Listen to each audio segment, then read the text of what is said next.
Welcome back to another technical deep dive here in the debug zone.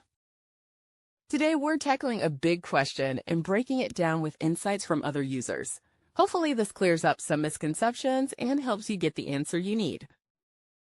So buckle up, stay a little curious, and let's jump right in.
And that's a wrap.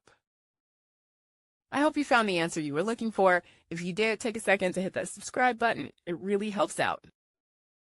And let me know in the comments which solution worked best for you. See you next time in the debug zone.